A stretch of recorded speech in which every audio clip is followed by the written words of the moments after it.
If you're tuning in, you're questioning the narrative and yearn for clarity. Welcome. This podcast explores diverse topics, dedicated to unraveling truths with insights from special guests and experts. Welcome back to Hoodwinked, everybody. I am your host, Maya the Bee. Thank you for tuning in to season 1 of this new show for me, where I'm really going to focus on uncovering lies or deceit or just myths that we've been hoodwinked into believing through our wonderful society that would much rather profit than see us advance as a whole human population. Only the chosen few are allowed to advance. But the good news is we all have control over knowledge, and knowledge is power. So keep learning, keep informing yourselves. I mean, I can't tell y'all how much I love the AI movement. Some of it is definitely a little bit scary. You're like, is your job gonna get taken? But the human element is really what is driving AI, in my opinion. It's about how you use AI. For example, like ChatGPT, everyone can use it out there for free. It's a great way to kickstart projects. Like, let's say you have a new kitchen product that is made to make chopping vegetables easier.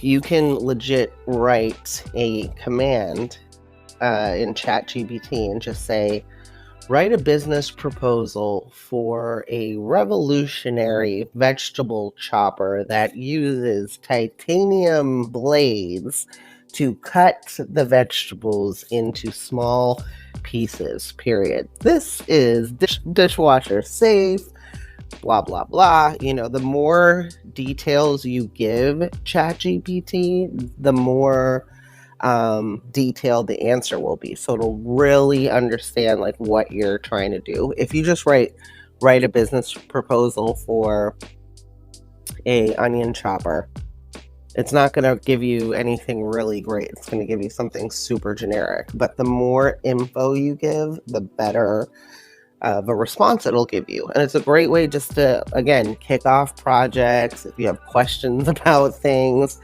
And the only thing that, of course, you want to double check, even ChatGPT and Google AI, just like, use different sources just to make sure that, the info is legit. But my great uncle just asked me to help him. He sent me this presentation over in PowerPoint, which I haven't used now. I've been using G Suite for the last 5 years. So I'm like, oh man, PowerPoint. So old school 90s looking. So he sends me over this PowerPoint, just asks me, hey, do you have, can you check this out? And do you know an AI tool that can help me enhance this presentation? So I told him already about ChatGPT. I even put it on my dad's phone as well. They're slow to the punch. Let's just say that. So what I did yesterday, after seeing his proposal, I did have to respond to him, and I was like, what is this? What is the subject of this? Because I'm confused. I'm not a finance person, so evidently what he is doing is giving a presentation to executive MBA students about Basel 3. Hopefully it's not Basil, and I'm saying it wrong. You know how we have to make everything fancy these days. But Basel 3 is some sort of financial term. I don't really know exactly. So anyway, he had like 5 slides. I was totally puzzled the whole time. I was like, I don't know what this is. Are you trying to get into an MBA program? What are you talking about here? So essentially what I did was just took like the titles of every slide, because he had like I think it's the 5 camels or 6 camels of finance. Again, I don't fucking know. So I just asked ChatGPT, write a presentation to executive MBA students about Basel III, the invisible pillars of finance, the 3 tiers of, it was just insane. And it spit out a wonderful presentation, which then I plugged into a free template. Actually, that's a lie. I searched that first, and then I was like, you pay $12.99 for Canva every month, so let's go to Canva and use their slides, which was amazing. Did something, literally put this shit together in about 10 minutes and sent it back to him last night, and I was like, I'm impressed with myself. I should start charging to do this, because not family or friends, but, it's pretty impressive, like, what you can do online these days yourself, like when you really needed like a professional team to do this. So I'm still editing my shit, creating all my content. It's exhausting, but it is a creative outlet. So today's show is not about ChatGPT and AI. It's actually a continuation of the last episode about Diddy. I have just so much information left over from that last show, and it's just amazing how so much is coming out week after week. It's been non-stop, it feels like, since April or something, when this raid has happened.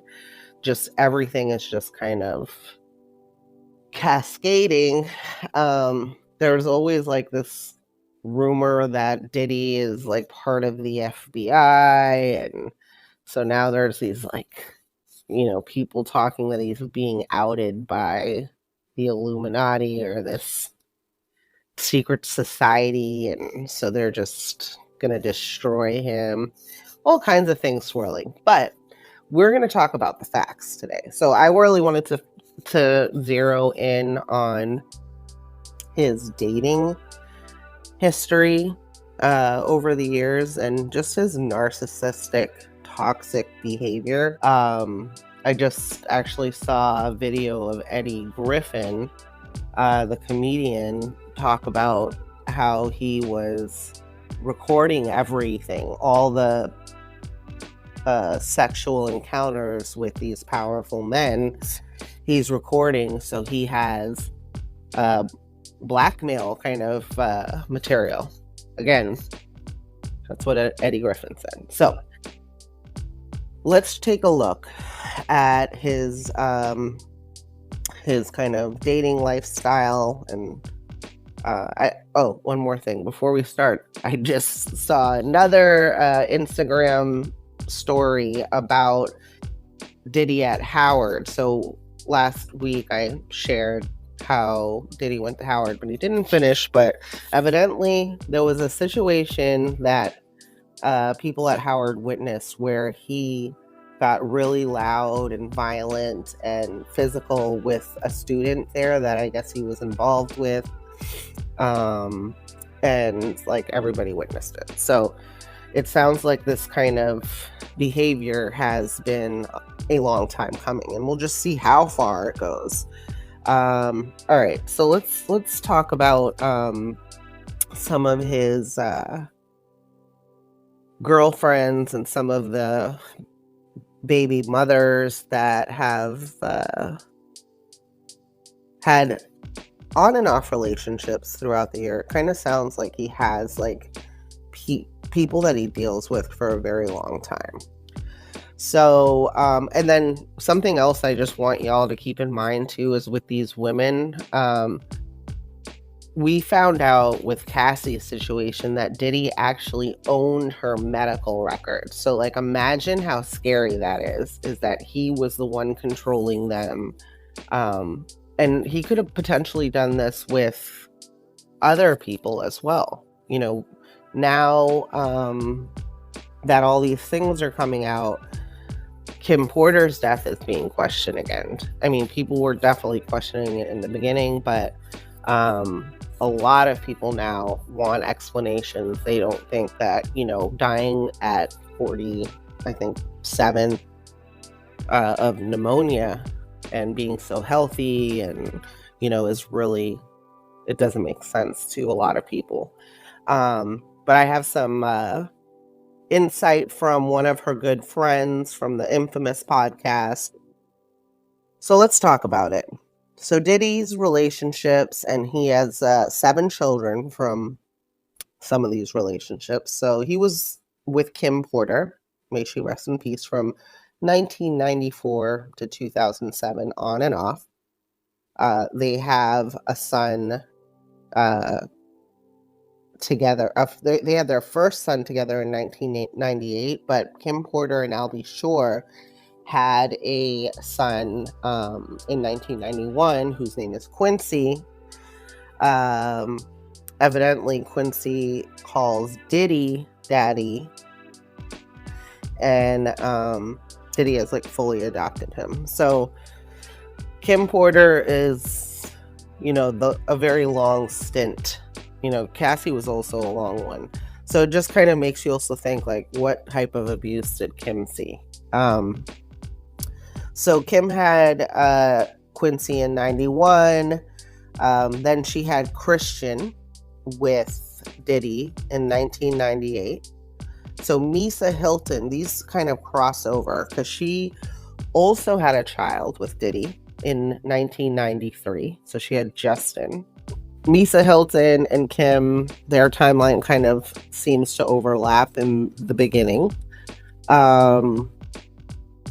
There is video footage of one of the bodyguards, I guess, Diddy had over the years. Forgot what it is. Somewhere in here. Gene. At first, I was like, Gene's a little suspect. But, Gene is still a little suspect, but I do believe a lot of the stuff that he was saying has holds weight. So Gene said that this is what he heard, that he beat Misa Hilton, his first baby's mother, up over suspicions of being with Eric Sermon. That's very interesting. So, all right, let's continue on. So then in the late 90s, 1999, he had his infamous relationship with J-Lo, which lasted until 2001. She says they broke up because of infidelities.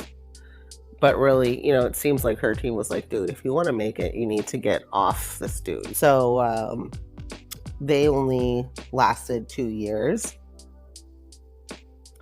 Then there's Sarah Chapman. Sarah is, I believe she's a music executive. Some articles were saying that Sarah and Diddy had a friend baby. Like, they weren't really, like, boyfriend and girlfriend ever. They just decided to have a baby. I don't know if that's true, but that's what I saw online.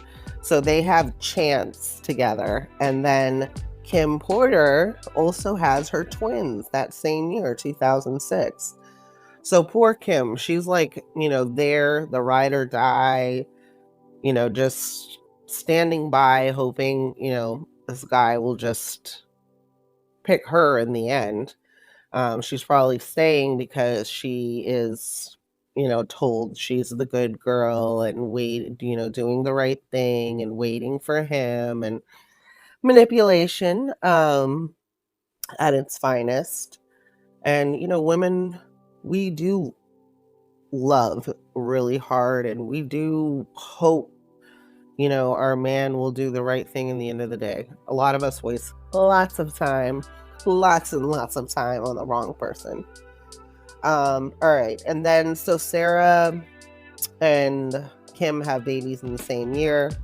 Then in 2007, Diddy starts really being with Cassie. So supposedly Kim and him kind of ended at this point. And the bodyguard also did say he saw some evidence of violence with Kim Porter as well. And then we know about Cassie. We saw the violence with Cassie. Then Gina Hune, again, sorry for mispronouncing your name. She evidently had 2 abortions, and he stomped her out, she said, and was violent with her. Then there was Young Miami, who actually was like fighting publicly, who was fighting publicly with Gina. Young Miami has a show on Revolt TV, and as we know, Diddy, Revolt TV, synonymous. Not anymore. And he did, she said that they're dating or they're hanging hard together or whatever. And he also said, admitted that he in 2022 that they were dating and friends. And then the last baby's mother is Dana Tran. She had the baby Love in June 2023. Again, I kind of shared some insight into why I think Diddy keeps transforming into these new characters. Is he could feel remorse or just guilty, or maybe he doesn't want to be associated with what he did in the past. I know like narcissists can sometimes be upset with people and get violent with them when they know too much of their real selves. So like if, I'm sure Kim Porter saw the absolutely darkest side and Cassie of Diddy. And then once you know that, this is from my personal experience, I felt like as soon as I saw that part and they were no longer this knight in shining armor, that's when they started to really exercise their power and control and mean-spiritedness, just because they were mad that they couldn't, play the facade or play the part that they wanted to play at that moment. Like they always have to keep it real with you because they know that you're not going to buy that shit. And sometimes, they'll want to get completely, close that chapter. And that could be, again, a reason why, we've seen Puffy go and change his name and now embrace a name so sacred. I mean, the word love, and to be accused and just publicly on display showing your violent side, it just shows how far he would go to cover up his tracks. So there's something to say about that. Like there's something sick in that whole thing on its own. What's crazy too is like Diddy had flings with Cameron Diaz, I remember. And then I read this insane thing that in 2019, he was going on vacation with Laura Harvey and the Harveys, like in Italy and Mexico. I'm like, what? I couldn't believe it. That was interesting. And what's also like when I think about like the rap songs and the lyrics, like Meek Mill's had a lyric where he just wanted Lori Harvey for Christmas or something, and I'm like, but Diddy's your man, so either you knew or this was, I don't know. Everyone's been passed around, if you know what I'm saying. So let's talk a little bit about Kim Porter, because like I mentioned earlier, now that we're seeing this proof of Diddy's evil ways, people again are bringing up Kim Porter, who seemed like an angel. Like every time I saw her, she just seemed so above the bullshit. Like she seemed kind of angelic in a way to me. I really don't know a lot about her, but just again, the way that she always held herself, and who knows what kind of pain that woman was in. It's just, even with Cassie, when I was trying to look through her pictures, because when I think of myself going through pain, I look through those pictures of myself during those times, I'm like, wow, you held it together. Like, I know I can see it in there, but I'm like, you held it together. So women really know how to put on a brave face and these two are in the public eye and have to put a smile on and try to be in a good mood and try to have a playful relationship with this man who's abusing you in front of cameras, but then when you go home, you don't know what's waiting for you. So just really scary stuff. And, unfortunately, a lot of women have, been in an abusive relationship. And abusers like to isolate people. So that was one of the things that I saw come up in a lot of articles, was that Kim Porter was isolated from her friends. Like Diddy was very kind of controlling, always calling her, just had her like on a rope, a really short rope. If he said we're going to, Turks and Caicos, drop everything, she's dropping everything. There is something that I did want to bring up. So in 1999, when J-Lo and Diddy started going out, Kim and Diddy supposedly broke up, and then had a legal battle in court over child support for Christian. So, like I said, Christian is the first child with Kim. So if you think about, some of the instances why you would go to court to get child support, and he is a rich man. This guy is, at that time, he was really on top. And she had to take him to court for child support. You can just imagine that's like, again, some really evil shit. Like, why wouldn't you want to take care of your child? So anyway, we see Kim, though, still remain there. So maybe at some point she decided, hey, you gotta, if you can't beat him, join him, kind of thing. Maybe she didn't want to have a life of torture, being connected for life to somebody once you have kids. And she just felt like, hey, I guess I'll just let him control me. And he's going to take care of me for the rest of my life. Maybe she got a dose of what it would be like to not have money, be not protected, be out there exposed without anyone, to watch over you or stand up for you. So unfortunately, again, that's a hard place to be, especially when you have kids. So again, that's just my take on it. I just read this other lawsuit that came up, April Lampros. This wasn't in the ones that I went over last week, but this is like a claim from the 90s. She was evidently a FIT student, and Diddy offered to be her mentor. And hers seems more like she just had freaky situations. This is what she said. April claims that Diddy drugged her and Kim with ecstasy and then made them perform sexual acts on each other while he masturbated.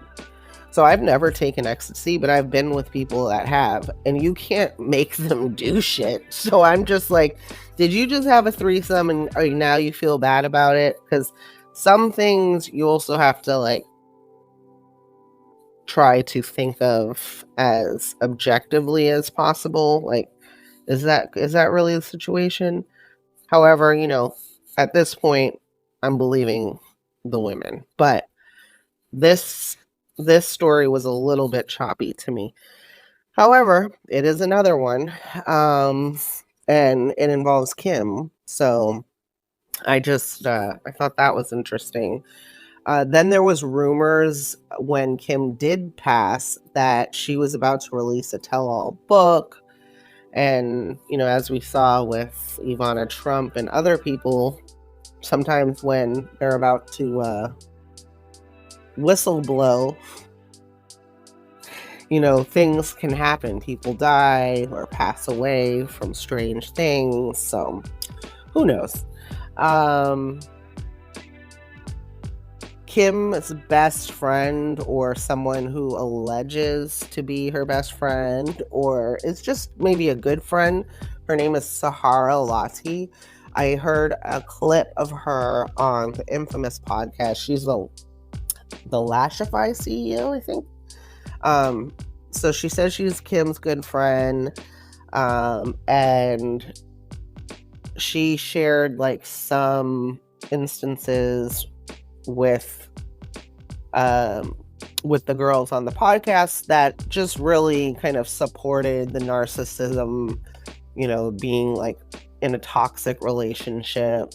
Again, like what I mentioned earlier, I guess Sahara wanted her, or they were planning a trip to Palm Springs, but instead, Puff called her, I guess, last minute and was like, we're going to Turks and Caicos. So she like canceled on her. Sahara says that she was old fashioned, she's Southern, she would never write a tell-all book. She was so loyal to Puffy. And I want to know, was she loyal or was she scared? Because I myself, I shared this. I've been in a abusive situation. It took me 2 years, and I think I'm a pretty strong person, but I can see where, people feel hopeless and don't think there's any way out, and they just kind of succumb to the situation. So I guess we'll find out soon.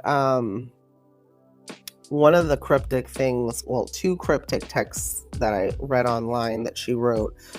So to Sahara, she wrote Kimberly down. That was like the last message when Kim supposedly got pneumonia. So that was her last message. And then she said, he finally got me, to some other friends in a group text. Sahara also felt like Diddy turned her death into like a huge PR thing, as he did with Biggie. He loves a dramatic situation where he can make some money. And she felt that he made Kim the love of his life after she died. Which I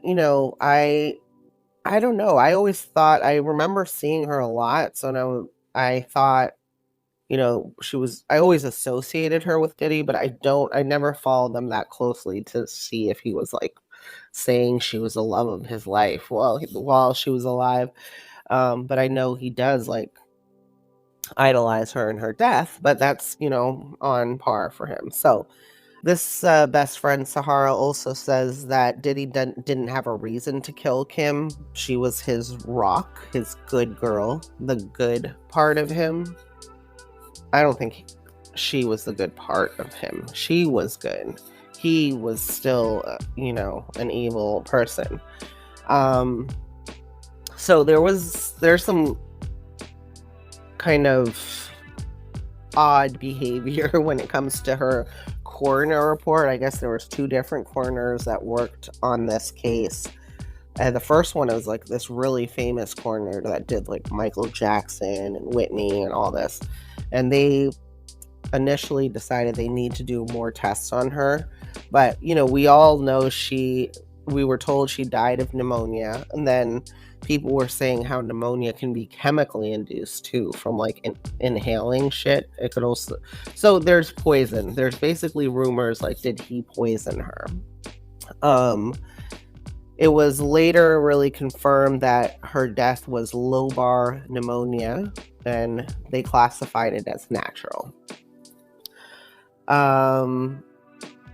My whole thing is like, if you're that sick where you're gonna die, like, wouldn't you be at the hospital? But again, some people do try to kind of nurse it themselves, especially, maybe she was completely not expecting to be that severe. Who knows?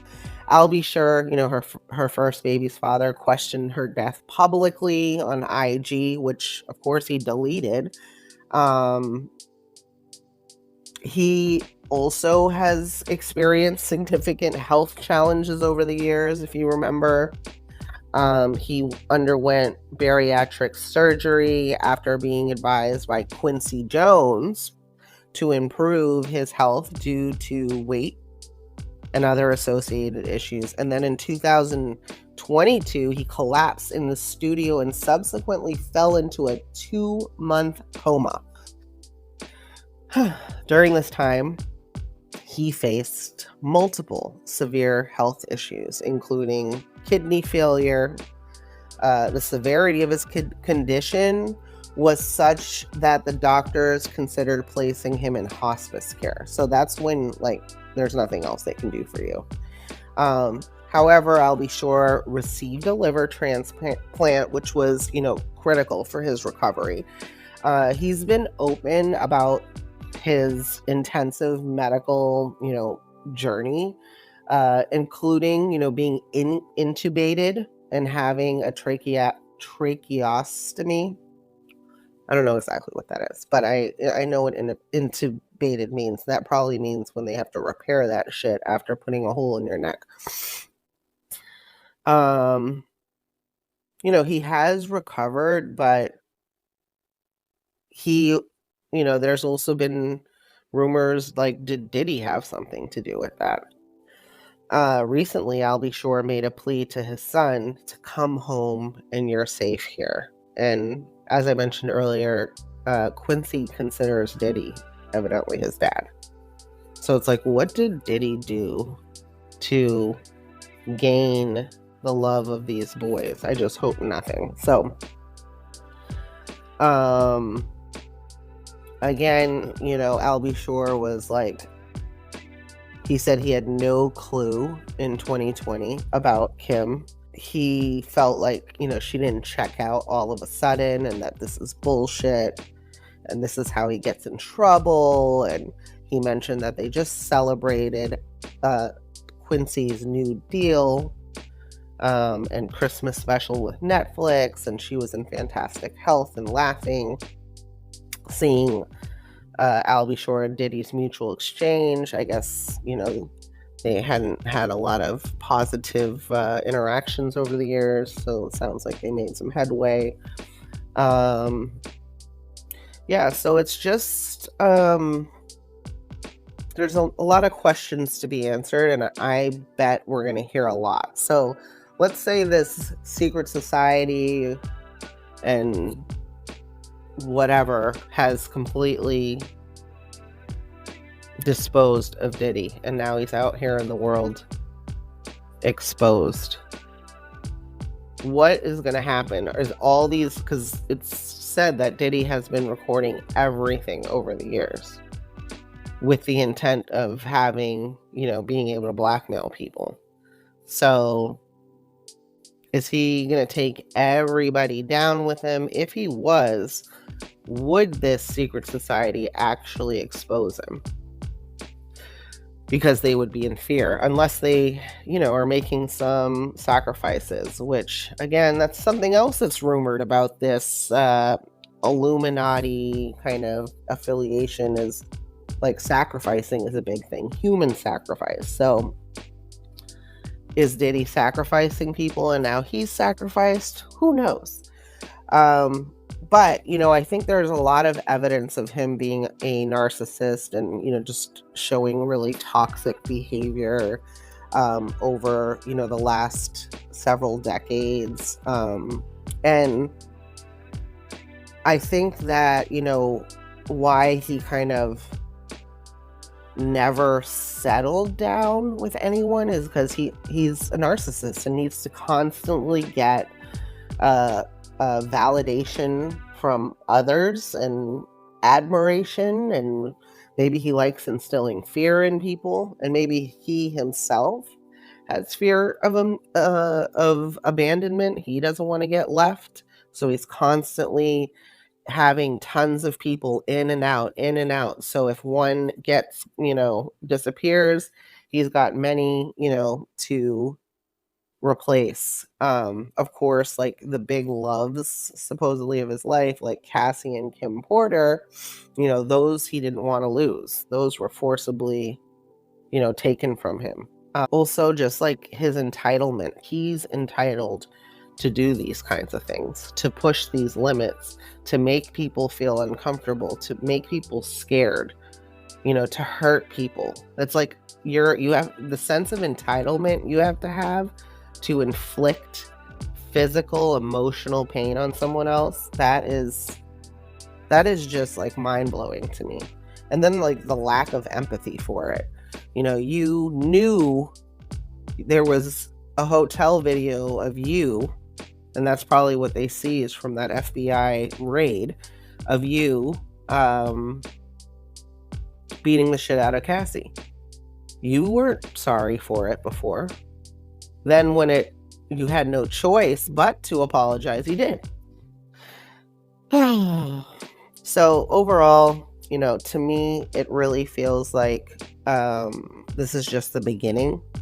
I think there are going to be some false, of course, charges. There's this lady Jaguar Wright that's out there, kind of going ham. I'm paying attention to her and trying to like validate her stories. Some of them are really off the wall, but again, like I've been over the years, that's all I heard about him. His parties are like, they're very decadent and lavish. Everyone's there, but then there's this kind of dark side to the parties, like sex and orgies and drugs and homosexuality and all kinds of things. So there's definitely more to come here. So I urge everyone, do your own research. This is interesting to me, not because it's hip hop, but because this is yet another man that we've all kind of been hoodwinked by. We've been idolizing in one or influenced by.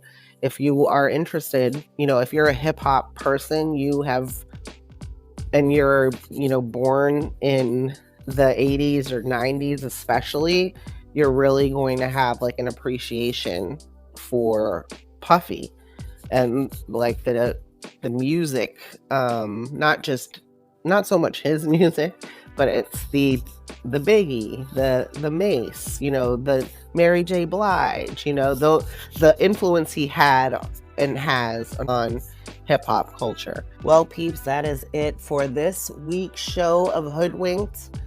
I have lots of interesting topics coming up.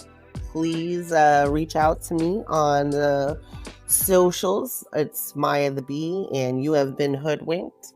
Until next time, stay informed and stay safe. You have been hoodwinked.